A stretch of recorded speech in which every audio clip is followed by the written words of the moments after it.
Lori Vallow was born in June 1973 in California. She married for the first time at 19, but that marriage lasted just over a year, ending in divorce when she was 22. She remarried and had her first child, a son named Colby, but her second marriage also ended in divorce after only 3 years. At age 28, Lori married for a third time, and the couple had a daughter named Kylie. However, this marriage also lasted just 3 years. A year after her third divorce, Lori married her fourth husband, Charles. Together, they adopted Charles's grandnephew, JJ. Lori and Charles were married for over a decade, but in early 2019, Charles filed for divorce. He claimed that Lori had told him she was the reincarnated wife of LDS founder Joseph Smith, and that she had threatened to kill him. Following these claims, Lori took Charles's truck and withdrew $35,000 from their joint account, disappearing for nearly 2 months without informing anyone of her whereabouts. After they agreed to separate, Charles rented a home for Lori, where she lived with Kylie and JJ. Charles would visit occasionally to see the children and check on the property. On July 11, 2019, Lori's brother, Alex Cox, had been staying with her for a few days. That day, while Charles was visiting the children during a break from work, Alex called 911, claiming he had shot and killed Charles in self-defense. 911, where is your emergency? It's at 5531 South Four Peaks.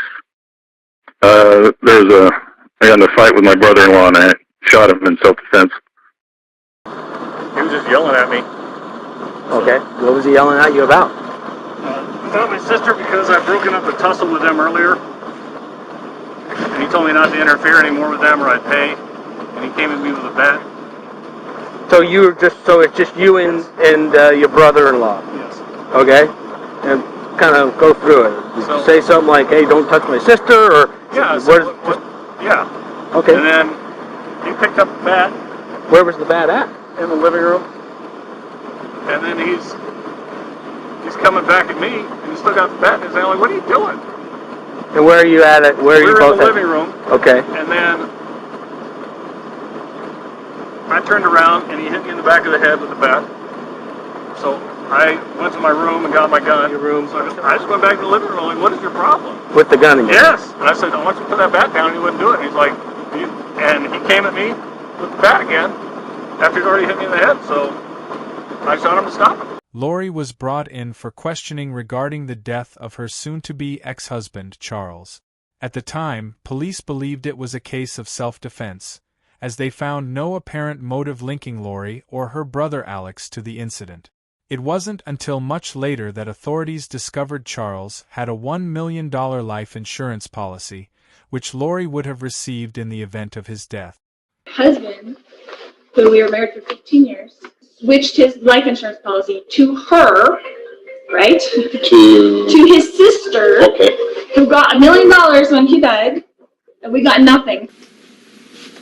So he's like, we had decided to separate or whatever, so he's like, well, I'll pay for a house for you and for JJ and whatever, because he's all about JJ. He's never about Tylee, but he's all about JJ. Because we adopted him together. He's his great nephew. We adopted him as a baby. And so we adopted him as a baby, and so we've been raising him together.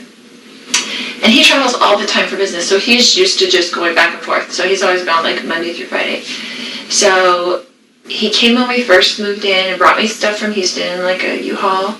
And then he hasn't been back. But it's all these threats on my phone all the time, you know, like whatever, all these things. And then he told me... What kind of threats? Just, he's always mad at me, right? Okay. And he doesn't want a divorce, but I don't like him and don't want to deal with him, so that's just how it is. Like, so we married for 14 years, we dealt with him for 14 years, of him being horrible to her. Like, he gets in huge fights with her. So when you initially moved, he had said he was going to buy you a house, so you moved here with your... Yeah, he was going to rent us a house. And so we moved... All my family lives here, so we lived here for a long time. Okay. And then he moved us to Houston. Okay. And we were there with my son. He was out of school. He didn't have any of his, like, services, his DDD, his anything. He, like, ripped him out of school and said, we're moving. Okay. And I didn't go with him at first. And he took him. And I let him take him. And I didn't file anything or whatever. And then he filed something against me and said, I'm only going to get supervised visits because I'm crazy and blah, blah, blah, you know, the story.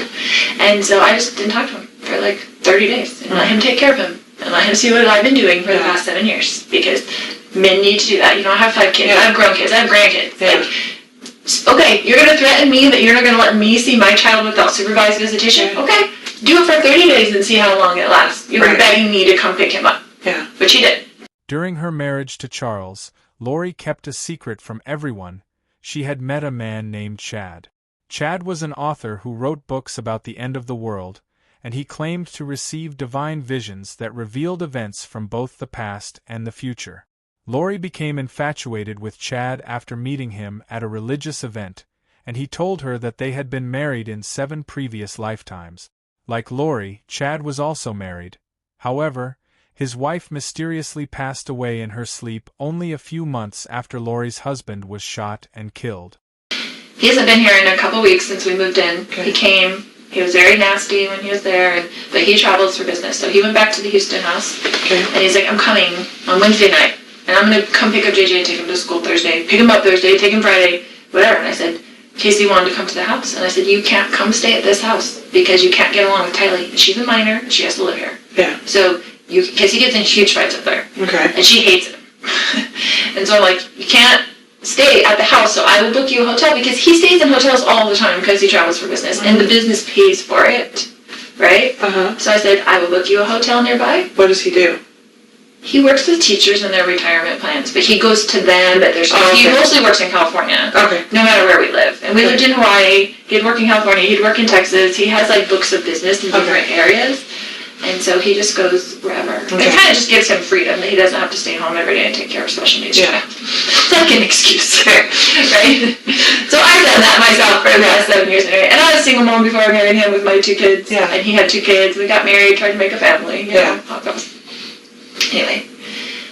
He says, come in to get JJ. And JJ's like, I don't want Dad, because he knows Dad took him away. So he was freaking out, right? So I didn't tell him he was even coming. Like, Dad's going to come take you to school or anything. So he didn't bother me last night, which I was surprised. I was expecting kind of an ambush for him to kind of, like, come over or be just mean. And say, it's my house, I'm on the lease, I'm going to stay here, kind of thing. Because that's kind of his macho attitude. And so he came this morning. I was getting JJ ready. So he got in last night, but he wasn't at the house last night. Yeah, I didn't hear from him. Except for he texted me and said, I'll be there at 7:30 to pick up JJ. Okay. And I was like, okay, that was good, because I didn't hear from him. And this story doesn't end with Lori's interview. In fact, it only gets darker as more people close to her meet tragic and suspicious ends. Before diving further into these events, let's review what we know so far about Lori and explore any potential mental health concerns that might be relevant at this point. Lori has been married 4 times, with one known romantic interest beyond her marriages. Her relationships have all been short-lived, typically ending after only a few years with her husband filing for divorce. She also became captivated by Chad Daybell, a figure known for his teachings on religion and the end of the world. Chad attracted a following who supported his beliefs and ideas. He came over in the morning and he's like banging on the door. I'm like, oh great, here we go, you know. And I was just going to be nice. I'm just going to be nice as possible. And I had JJ stuff all ready for school. And so, do you remember about what time he got there? He said he'd be there at 7:30, but it was more like 7:40ish or 7:35. I don't know. Okay. But I remember thinking, looking at the clock, and he wasn't there at 7:30, and he's usually Mr. On time. Yes. So I was like, okay. And then JJ was like, oh, Dad. And then he was like, Mommy, and like ran to me and was like holding me. He's like, you're not taking me to school. And I was like, it's okay, Dad, I can just drive you to school. It's not a big deal. You know, just trying to make it whatever. Calm. Yeah, calm. And then he was just being real smirky and real like jerky, you know, to me, and I was like ignoring him, whatever. And so he was like, your brother lives there with you? No. Okay. He had stayed with me last night because I was worried he was going to come over and cause trouble with me. Okay. And just wanted someone else there, like my brother there, because I trust my brother. And so I got JJ's stuff ready. And he was like, well, and he's like this about timing. He's like, I'm leaving in 20 minutes because it's like 15 minutes to the school and like you can't get there early. They don't open the gates until 8:20 or something like that. And I said, well, why don't you just go now? I don't want him in the house. I'm like, why don't you just go now and take him to Burger King because that's what he likes for breakfast. And he's very particular about food. Like, he wanted chicken fries for breakfast and this Sprite. Like, and I just can't put him on because if you don't put him on, then it's like on the floor screaming, dragging him into school. Like, and he's big and he's heavy and it's hard for me to handle. But anyway, so. One of the first signs we observe is Lori displaying traits consistent with obsessive-compulsive disorder, OCD. OCD falls under the umbrella of anxiety disorders and occurs when a person manages their anxiety by becoming fixated on certain beliefs or routines. In Lori's case, she became intensely obsessed with the false beliefs and superstitions Chad had introduced to her. People with OCD can also be excessively critical of others, often coming across as judgmental or rude, which can strain relationships by making partners feel constantly criticized. This tendency may have contributed to Lori's failed marriages. Unlike her previous relationships, however, her connection with Chad flourished. Chad provided her with something to fixate on, which, in turn, eased her anxiety. This gave Lori a new sense of purpose that she found addictive, and as we'll see, she became willing to go to any lengths to maintain it. I said, just go. And so he said, okay. So I gave him a backpack. He got in the car. This is his MO, right? He always leaves something in the house and comes back. He never leaves the first time. I always expect my husband to come back into the house, right? So I guess he had left his phone on the counter. So he initially left with the backpack and with JJ? And so he put them in the car, in the driveway, and then he came back in, right? So I kissed JJ goodbye. He came back in, and his phone was on the counter, and I had his phone.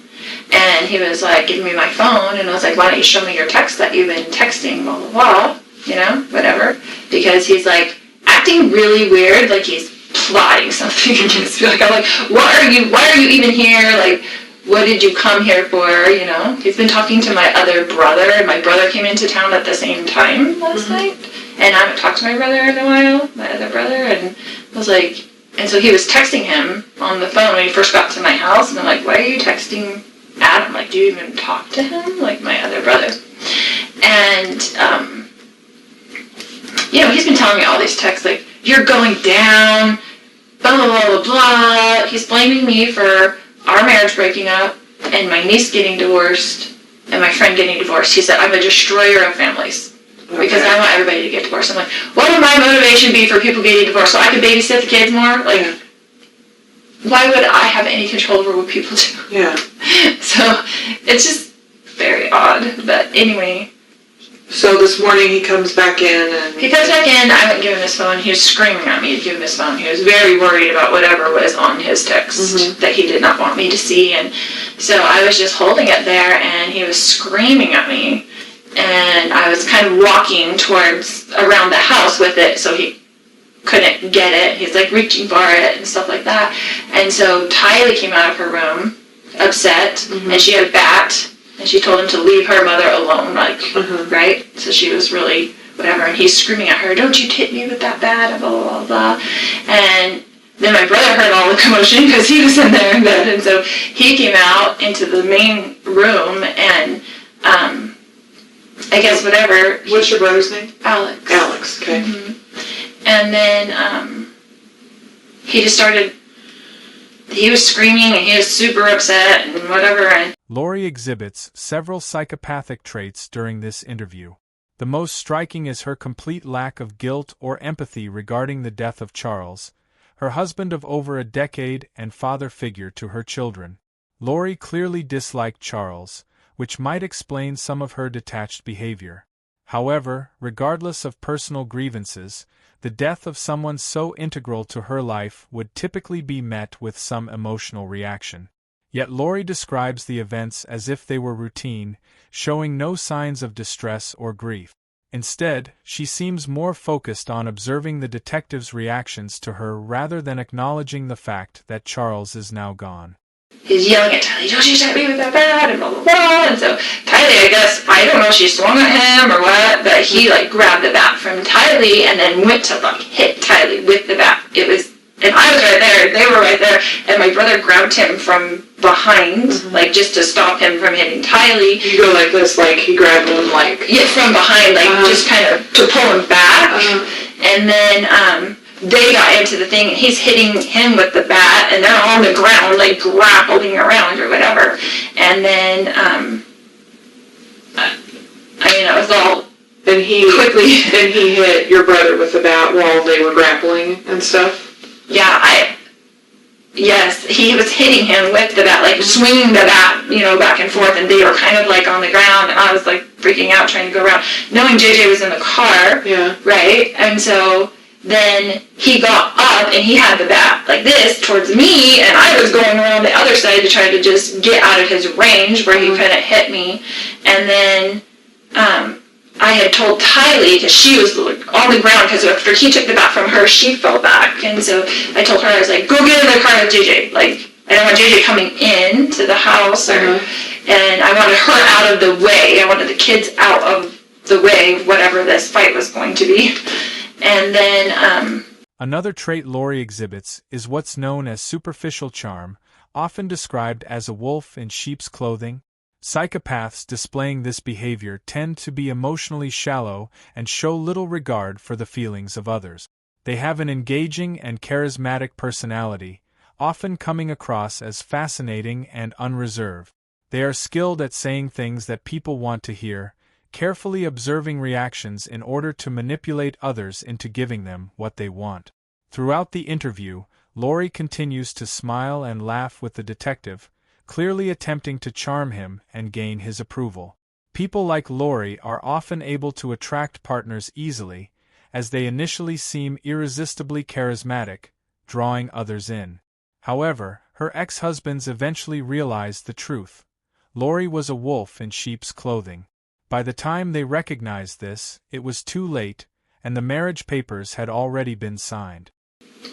Do you remember what your husband or your brother were saying or yelling during all of this? If they were at all? Just kind of, get off me, ow, or whatever. They were like, don't talk to my niece that way, whatever. Like, it was, I don't remember specifics, but they were kind of in the heat of it. I don't think there was many words that I remember. So Tylee goes outside. Yeah, she was outside. And then what happened? Then they got up from that, and my brother had stepped back, I guess, and then Charles was coming with me at the back, yelling at me to give him his phone still, because I had it in my hand. It was all really quickly, and then when I went around kind of in the circle, then my brother was there. When you said when you were going around and he was coming at you with the bat, how was he holding the bat? Just like that. Like, backwards. Almost in one arm. Like he was swinging it backwards? He would have done like he would have swung it backwards at me, not frontwards. Okay, yeah. He was a professional baseball player. Okay. So, it wasn't a good idea for Tyler to get out of that. Probably not the... I mean, he played semi-pro. Yeah. He was, But, yeah, and then I was kind of turned around, and we were all right there in that room, except for the kids had been outside by that time, and I heard the gunshot. And a third trait we observe in Lori is impulsivity, which is often linked to impulsive disorder. People with this condition struggle to resist urges, even when their actions may infringe on the rights of others.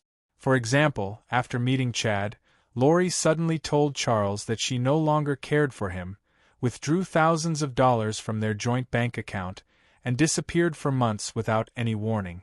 Additionally, after each divorce, Lori would impulsively marry another man within just a few months of meeting him, without any consideration of the consequences or her past actions.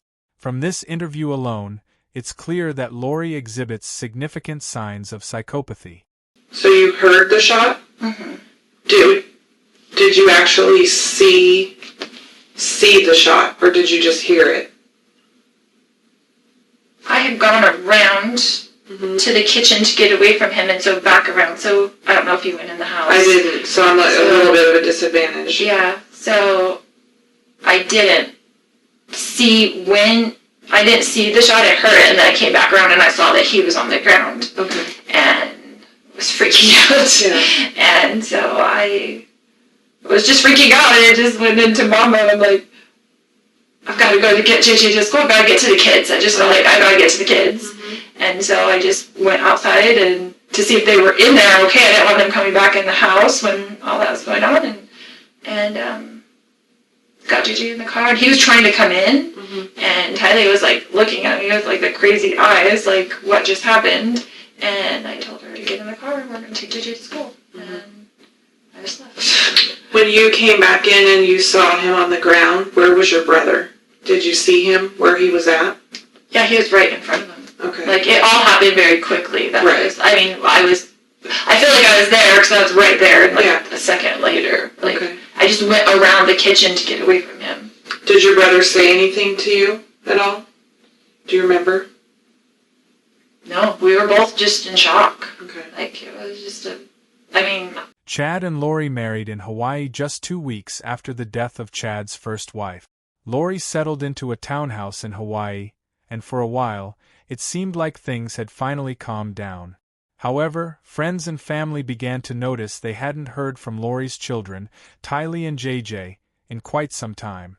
When they asked Lori about her children, she always had an excuse for their absence.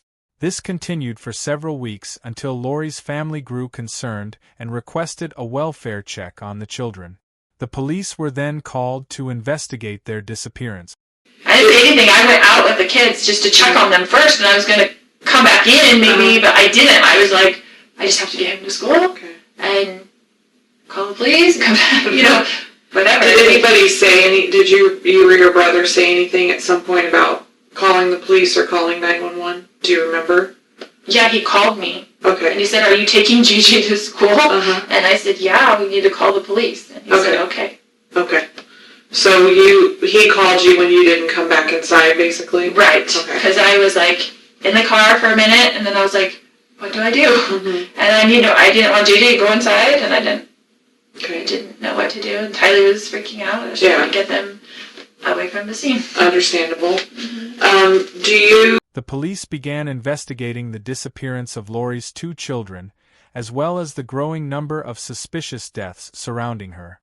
Strangely, just as Lori became aware of the investigation into her life, her brother Alex suddenly died after collapsing on the floor. Alex had been the last remaining person who could have potentially provided insight into not only the disappearance of Lori's children, but also the string of mysterious deaths that seemed to follow her. What is your emergency? I have a older male here named Alex. He just passed out here on my bathroom.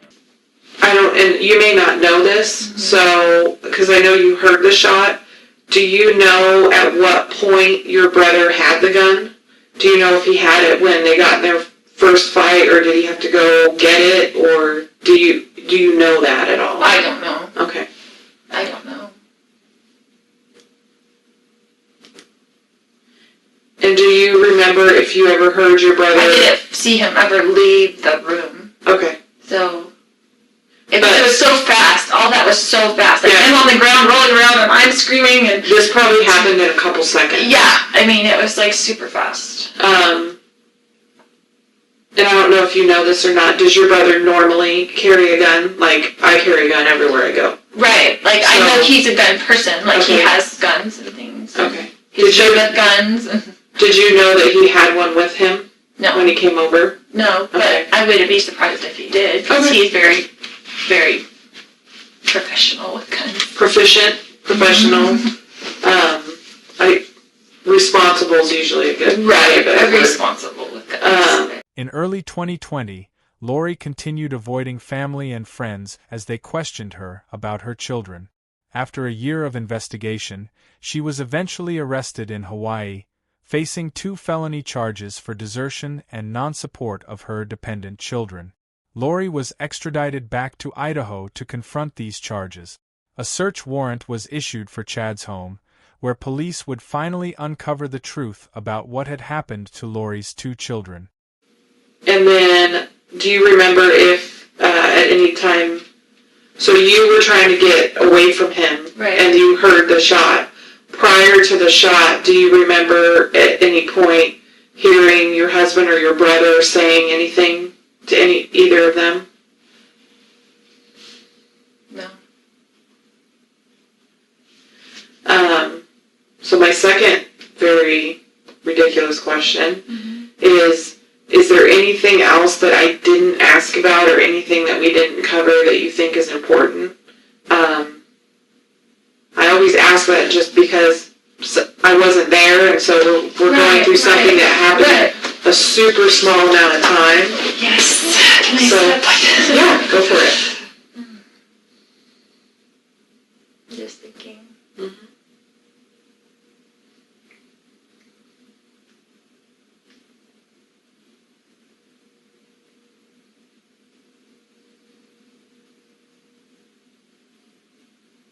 Just that.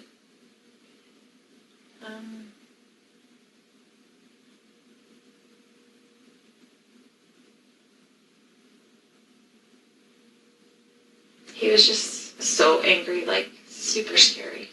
Did you know how you take your phone away from like a 16-year-old and they freak out? Like their world disintegrates. Like I've taken my phone away from a 16-year-old boy before, and he's like wanted to kill himself because like they kidnapped him. That's how it was. It was like if something on his phone that he does not want me to see, that he was like freaking out, like to the point where I thought he would hit me in the back of the head to get the phone. Okay. So you thought, and I don't want to put words in your mouth, but you thought it was possible that he was going to hurt you. Absolutely, he was going to hurt me and Tylee. Okay. Not JJ. He would never hurt JJ. Okay. And he hurt my brother. Like he was going like ballistic about. At the property, investigators found a makeshift pet cemetery in the backyard. As they dug, they uncovered the remains of Tylee and JJ, both sealed in plastic bags with duct tape. Chad and Lori were charged with first-degree murder and held in jail awaiting trial.